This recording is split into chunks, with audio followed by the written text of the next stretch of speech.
स्वागत है दोस्तों आपके अपनी यूट्यूब चैनल में। आज हम 25वीं क्लास करेंगे। चलिए तो चलते हैं सीधे प्रश्न की ओर, ज़्यादा टाइम बर्बाद नहीं करते हैं। देखिए प्रश्न नंबर 18 है। 17 प्रश्न हम लोग 17वां जो प्रश्न था वो हम पिछली क्लास में कर चुके हैं। अब 18वां प्रश्न है, किस मुगल बादशाह ने 1526 ईस्वी में पानीपत की लड़ाई लड़ी थी? तो ध्यान रखिएगा, Babur is the right answer. 1526 ईस्वी में जो पहला युद्ध हुआ था पानीपत का,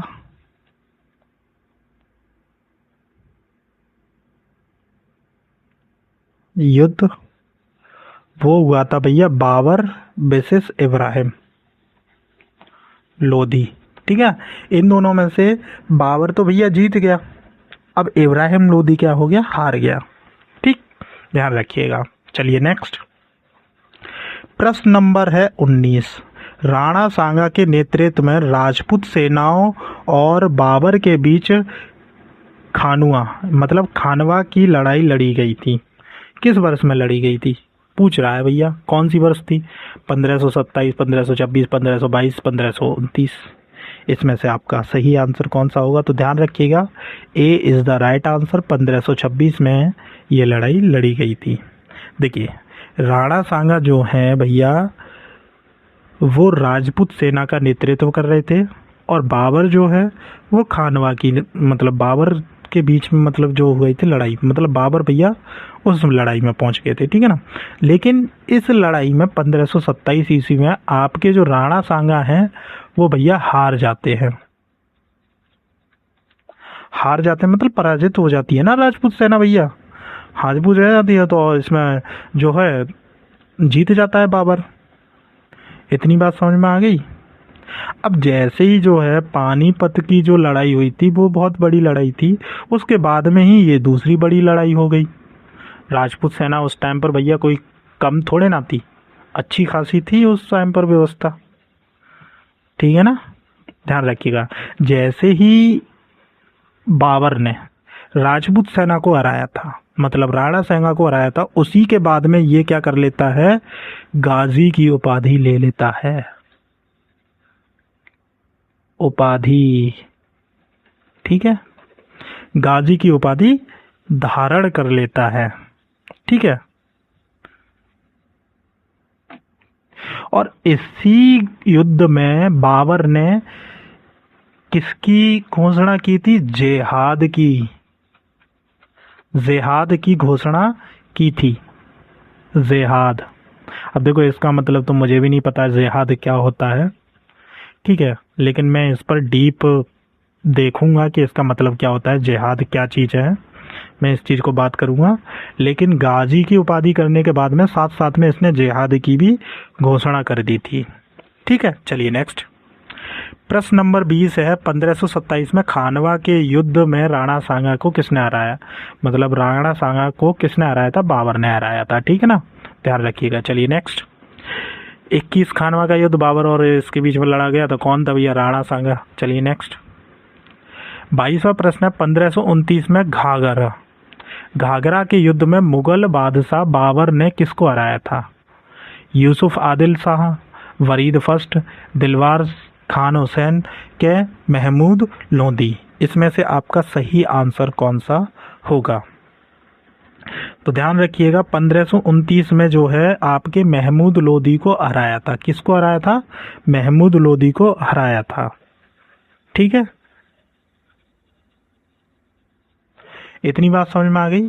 जो घाघरा का जो युद्ध हुआ था, घाघरा का जो युद्ध हुआ था, ये युद्ध भाई साहब इनके लिए आखिरी भी था। बाबर के लिए ये युद्ध क्या था? आखिरी था, आखिरी युद्ध था। ठीक है ना, आखिरी क्यों भैया? क्योंकि इसी के बाद में तो इनकी सत्ता पलट गई थी यहाँ पर।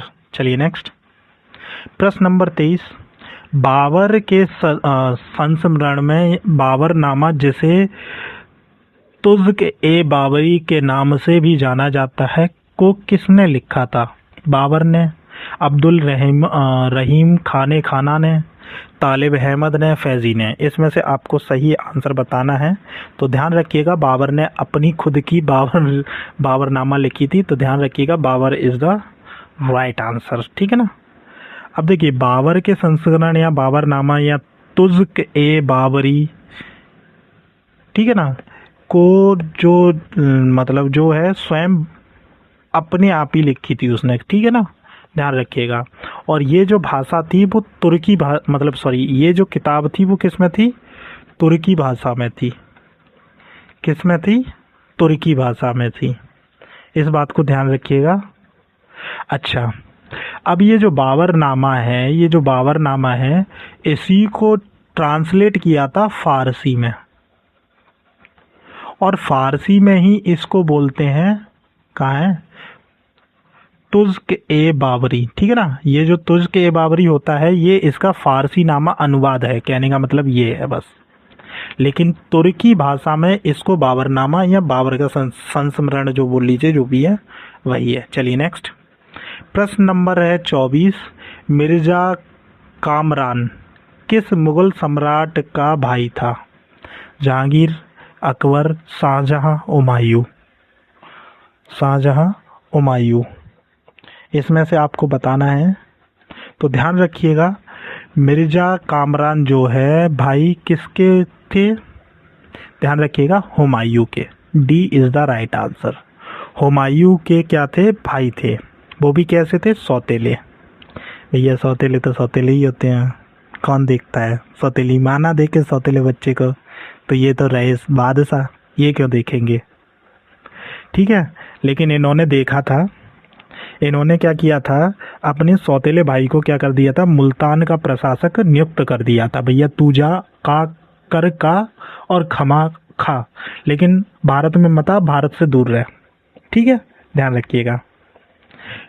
हाँ, दो जगह का इन्होंने नियुक्त किया था, एक था कंधार और दूसरा था मुल्तान। इन दोनों जगह पर भैया तेरा राज है, तू देख अपने हिसाब से, बस सीधी सी बात है। चलिए नेक्स्ट प्रश्न नंबर 25 है। भैया इतना कौन करता है अपने सौतेले भाई के लिए, आजकल तो दिन ही कुछ अलग चल रहे हैं, कोई अपने सगे भाई को नहीं देखता। ये भैया इतना सोचे थे कि उसको जाकर के सीधा प्रशासक बना दिया। कंधार, मुल्तान, काबुल, ये 3-4 जगह दे रखी थी इन्होंने कि भैया जा कर के देखो, ठीक है। अब देखिए, किसने हुमायूं को परास्त किया तथा दिल्ली का अधिकार करके स्वयं को अपना राजवंश स्थापित किया? शेरशाह सूरी, बहलोल, खिलजी खान, गयासुद्दीन बलबन। भैया सीधी सी बात है, शेरशाह सूरी ने इसको हरा दिया था, ठीक है, हुमायूं को। ए इज द राइट आंसर, ठीक है। हुमायूं को किसने हराया था? शेरशाह सूरी ने हरा दिया था। किस युद्ध में हराया था? चौसा के युद्ध में। चौसा का युद्ध। अब ये युद्ध कब हुआ था? तो ध्यान रखिएगा, 1539 ईस्वी में हुआ था, 1539, और इसकी डेट भी है, हाँ, 26 जून 1539 को हुआ था, ठीक है, ध्यान रखिएगा। अब ये जो है लगभग 1 साल के समथिंग चला था, ये युद्ध जो है लगभग 1 साल के समथिंग चला था। 1540 में ये युद्ध क्या हुआ था? समाप्त हो गया था। अब उसमें जो है भाई साहब, मुगल जो हैं आपके विलग्राम का जो युद्ध है, मतलब कहने का मतलब ये है, चौसा के युद्ध में और विलग्राम के युद्ध में, दोनों में पराजित कर दिया था, ठीक है, ध्यान रखिएगा। इतनी बात समझ में आ गई? इतनी बात समझ में आई? I hope so. अब यहाँ पर जैसे ही शेरशाह सूरी आ जाता है, अब ये शेरशाह सूरी कौन था? भैया ये था अफगान का। क्या था? अफगान का रहने वाला था। तो इसने क्या किया? अफगान का एक साम्राज्य बना दिया यहाँ पर, ठीक है। अब ये बनाता है तो अफगान साम्राज्य बना दिया। इतनी बात समझ में आ गई होगी।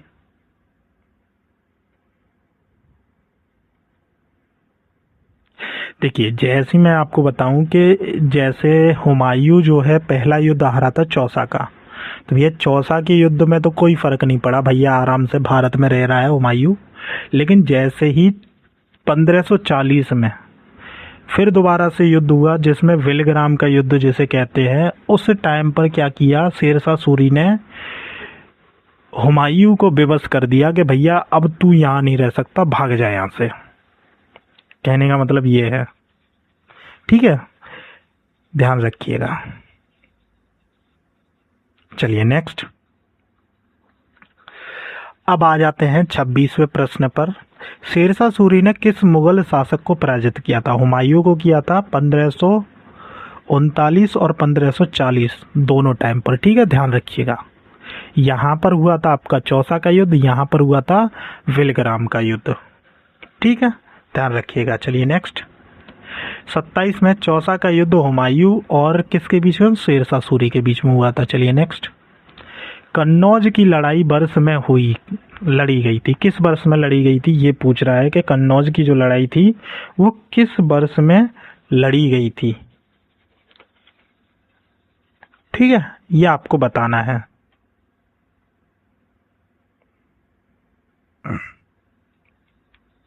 ये सेम क्वेश्चन है, चलिए कोई दिक्कत नहीं है। तो बताइए कौन सी वर्ष में लड़ी गई थी? तो C is the right answer, 1540 is the right answer, ठीक है, कन्नौज की लड़ाई इज द राइट आंसर, ठीक है भैया, इतनी बात समझ में आ गई। अब इसमें भरा है कि 1540 में तो विलग्राम का युद्ध हुआ था, है ना, विलग्राम का युद्ध हुआ था ना, तो विलग्राम के युद्ध को ही कन्नौज का युद्ध या कन्नौज की लड़ाई भी कहते हैं, इस बात को ध्यान रखिएगा। 1540 में, इसके लिए भी लिख लीजिए 1540 द राइट आंसर, ठीक है। आई होप सो कि आपके समझ में आया होगा। अच्छा, अभी तो और चलना है हमें आगे। अब इसके बाद में है 30वां प्रश्न है, शेर खां ने हुमायूं को 1539 और 1540 में क्रमशः किन किन दो युद्धों में पराजित किया था? आगरा दिल्ली नहीं, मालवा गोंडवा नहीं, चौसा और कन्नौज का युद्ध इज द राइट आंसर, तो सी आपका सही आंसर हो जाएगा। चलिए नेक्स्ट, 31 है, शेरशाह सूरी द्वारा जारी किया गया चांदी का सिक्का क्या कहलाता है? दिनार, रुपया, टाका, मोहर, इसमें से आपको सही बताना है कि क्या कहलाता है। तो ध्यान रखिएगा, रुपया इज द राइट आंसर, रुपया इज द राइट आंसर। तो चांदी का जो सिक्का चलाया था उसको बोलते हैं रुपया, ठीक है। अब इसने क्या किया था कि देखो भाई, शेरशाह सूरी जब यहाँ पर आया तो उसको मिले थे आपके घिसे पिटे सिक्के। कैसे मिले थे? घिसे पिटे सिक्के थे। अब उन्हीं पर क्या कर दिया था, चांदी और सोने और तांबे के सिक्के जो चल रहे थे उस टाइम पर, उनको हटा करके उन्होंने क्या किया, अपने खुद का पैसा बनाया और उसको चलाया, ठीक है ना। अब इसने किस हिसाब से चलाया था? रुपया और दाम दोनों को चलाया था, दोनों को चलाया था। किस रेशियो में चलाया था? 1:64 वाले में, मतलब रुपया एक है तो 64 का तांबे का है, कहने का मतलब ये है, ठीक है, ध्यान रखिएगा। चलिए नेक्स्ट, 32वां प्रश्न है, शेरशाह सूरी का मकबरा कहाँ स्थित? अच्छा, इसमें मैंने आपको ये बता दिया था कि ये किसने चलवाए थे, शेरशाह सूरी ने ही चलवाए थे, ध्यान रखिएगा। इसमें शेरशाह सूरी इज द मतलब रुपया is the right answer, Sher Shah Suri ने चलवाया था, जो ध्यान रखिएगा। अब बात कर रहे हैं शेरशाह सूरी का मकबरा कहाँ स्थित है, कहाँ पर है? रोहतासगढ़ में है, सासाराम में है, दिल्ली में है, चौसा में है, ये आपको बताना है। शेरशाह सूरी का जो मकबरा है वो कहाँ पर है? तो ध्यान रखिएगा, Sasaram is the right answer, Sasaram में शेरशाह सूरी का मकबरा है, शेरशाह सूरी का मकबरा है। लेकिन बात आ जाती है कि भाई सासाराम अब कहाँ पर है, सासाराम कहाँ पर है? तो ध्यान रखिएगा, ये जो सासाराम है ये स्थित है आपका बिहार में। कहाँ पर? बिहार, ठीक है ना। बिहार में विवाद बहुत चलते हैं, विवाद चल रहे हैं और चलते रहते हैं, ठीक है, ध्यान रखिएगा। तो बिहार में आ गया। अब शेरशाह सूरी बिहार में थे।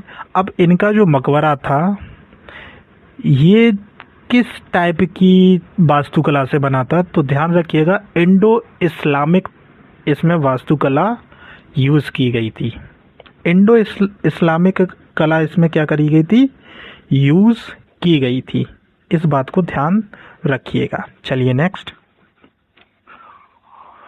प्रश्न नंबर 33 है, निम्नलिखित में से किसका प्रशासन एक ऐसा मॉडल बना जिसका अनुसरण अकबर ने किया जब उसने मुगल साम्राज्य को संगठित किया? इल्तुतमिश, बहलल लोदी, शेरशाह सूरी, गयासुद्दीन बलबन। इसका सही आंसर क्या है? तो ध्यान रखिएगा कौन सा मॉडल है और अकबर ने भैया उसका अनुसरण किया था। तो ध्यान रखिएगा C is the right answer, C is the right answer. Sher Shah Shah के मॉडल को उन्होंने क्या किया था? कॉपी पेस्ट किया था, मतलब अनुसरण किया था भैया, इस हिसाब से चलना है। ठीक है, ध्यान रखिएगा। चलिए नेक्स्ट, प्रश्न नंबर 34 है, बाबर का पुत्र कौन था? बाबर का पुत्र कौन था? हुमायूं, शाहजहां, अकबर, बहादुर शाह। हाँ, बताइए। आई होप सो आपको पता होगा। तो ध्यान रखिएगा, A is the right answer, Humayun is the right answer. ठीक है, इतनी बात समझ में आ गई। अब थोड़ा सा इस पर वाद विवाद कर लेते हैं। देखिए, पहला पुत्र था आपका हुमायूं, ठीक है। अच्छा, ये हुमायूं हो गया। दूसरा पुत्र था कामरान, ठीक है। तीसरा पुत्र था Askari, and that the last is Hindal, ठीक है। हुमायूं, कामरान, अस्करी और हिंदाल, ये पुत्र थे बाबर के। क्या थे? बाबर के पुत्र थे। और जो सबसे बड़ा पुत्र था वो था हुमायूं। भैया सबसे बड़ा जो बेटा था वो हुमायूं था, ठीक है ना। इतनी बात समझ में आ गई? I hope so. अच्छा, इसकी जो बेगम थी, हुमायूं की जो बेगम थी, नाम था महामंगा, महाम बेगम, माँ महाम बेगम सिया, ठीक है। ये था इनका नाम। इन्होंने ही क्या किया था? इसको भैया जन्म दिया था। इस बात को ध्यान रखिएगा। ये क्या थी? सिया संप्रदाय से रिलेट करती थी। जो महाम बेगम है वो क्या थी? सिया थी। अब सिया इस वजह से लगाया क्योंकि ये सिया संप्रदाय से बिलोंग करती थी, इस वजह से। महाम बेगम जो है वो क्या थी? हुमायूं की क्या थी? माँ थी। कहने का मतलब ये है, ध्यान रखिएगा। चलिए नेक्स्ट। अरे यार, हाँ ये रहा। प्रश्न नंबर 35 है, हमीदा बानो मरियम मकानी किस मुगल बादशाह की पत्नी थी? देखिए नाम कितना बड़ा है, हमीदा बानो मरियम मकानी, ठीक है। बाबर, हुमायूं, जहांगीर, शाहजहां, इसमें से आपका सही आंसर कौन सा होगा? तो ध्यान रखिएगा, B is the right answer. Mughal साम्राज्य के दूसरे राजा नाम था हुमायूं। राजा नहीं, बादशाह कहते थे उस टाइम पर, बादशाह। नाम है हुमायूं। क्या है? हुमायूं। और इनकी पत्नी थी हमीदा बानो मरियम मकानी, हमीदा बानो मरियम मकानी, ठीक है, ध्यान रखिएगा। और ये जो हैं इनके बेटे, नाम था अकबर की माता थी, ठीक है ना भैया। उत्तराधिकारी तो यही था ना, इसी की थी, ध्यान रखिएगा। इतनी बात समझ में आ गई। अब एक बात आती है कि जो हमीदा बानो है, इसको मरियम मकानी की उपाधि किसने दी थी? वो भी अकबर ने ही दी थी अपने शासनकाल के समय पर, ठीक है, ध्यान रखिएगा। चलिए नेक्स्ट, प्रश्न नंबर 36 आ जाता है, हुमायूं ने अपनी सत्ता को पुनः प्राप्त करने के लिए किस सूरी राजा को हराया था? शेरशाह सूरी, सिकंदर, बहलोल, महमूद सूरी। इसमें से आपका सही आंसर कौन सा होगा? तो ध्यान रखिएगा,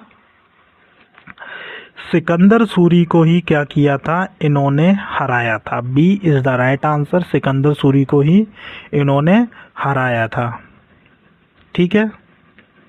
अच्छा, कौन सा युद्ध था? सरहिंद युद्ध में भैया सिकंदर सूरी को हरा दिया था, और ईयर थी 1555। 1555 में सरहिंद के युद्ध में सिकंदर सूरी को हुमायूं ने एकदम परास्त कर दिया था, सुफासिट कर दिया था। ठीक है, ध्यान रखिएगा। नेक्स्ट 37वां है, जामा मस्जिद इन विश्व धरोहर स्थलों में से किस में स्थित है? फतेहपुर सीकरी, हुमायूं का मकबरा, कुतुब मीनार, आगरे का किला। आपको बताना है इसमें से कौन सा है।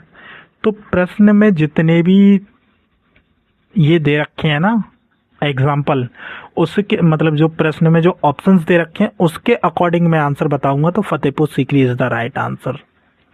फतेहपुर सीकरी में जामा मस्जिद है, लेकिन कुतुब मीनार में नहीं है। इस बात को ध्यान रखिएगा, कुतुब मीनार में नहीं है। ठीक है।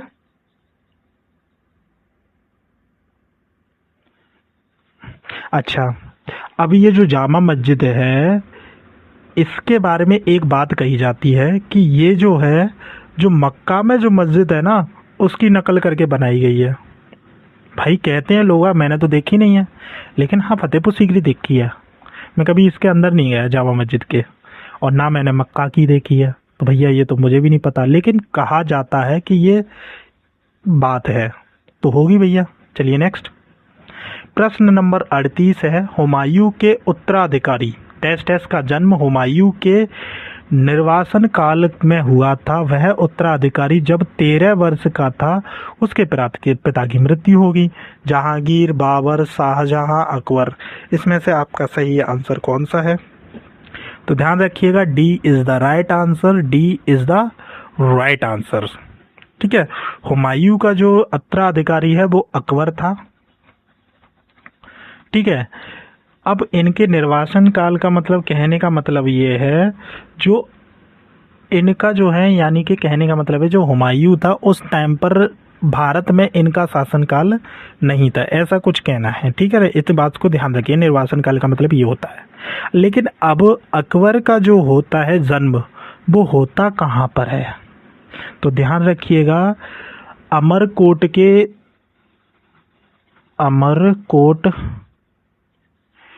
के राजा नाम था भैया वीरसाल। क्या नाम था? वीरसाल। ठीक है, इनके यहाँ हुआ था 15 अक्टूबर 1542 ईस्वी में। कितने में? 15 अक्टूबर 1542 को अमरकोट के राजा वीरसाल के यहाँ इनका क्या हो जाता है भैया? क्या हो जाता है भैया? पैदा हो जाता है, मतलब जन्म हो जाता है। लेकिन क्या हो जाती है कुछ टाइम बाद, मतलब 13 वर्ष की आयु में, जैसे ही 13 वर्ष के ये होते हैं, तो पंजाब के गुरदासपुर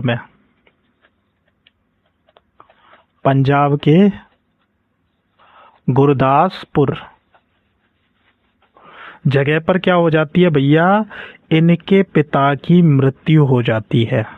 गुरदासपुर के पास में ही है कोई जगह, वहाँ पर क्या हुआ, इनकी मृत्यु हो जाती है। ठीक है, ध्यान रखिएगा। फिर क्या है आपका जो है 1556 ईस्वी में क्या हो जाता है? अकबर को भैया सिंहासन पर बिठा दिया जाता है कि जाओ भैया देखो। 1556 ईस्वी में भैया, इससे ज़्यादा कुछ नहीं हो सकता, आप जा करके देखो अपने राजप्रात को। कहने का मतलब ये है।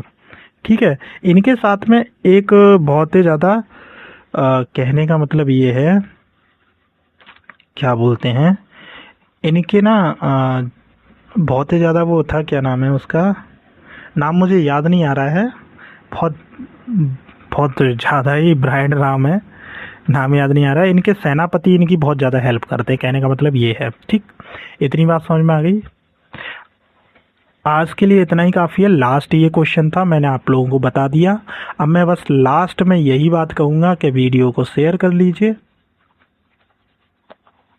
और चैनल को सब्सक्राइब कर लीजिए और बेल आइकन को प्रेस कर लीजिए, जिससे कि आपको सारे के सारे नोटिफिकेशन मिल सके। और नोटिफिकेशन भी नहीं मिले तो फिर आप क्या कर दोगे, आप हमारे व्हाट्सअप चैनल से जुड़ जाइए, जिसका लिंक हमारा क्या है, डिस्क्रिप्शन में रहता है। ठीक है भैया, डिस्क्रिप्शन में लिंक रहता है, वहाँ से जाकर के आप इस चैनल को ज्वाइन कर सकते हैं। आई होप सो आपकी ये बात समझ में आई होगी क्यों करना है, क्योंकि आपको क्लास के सारे लिंक्स मिल सकें।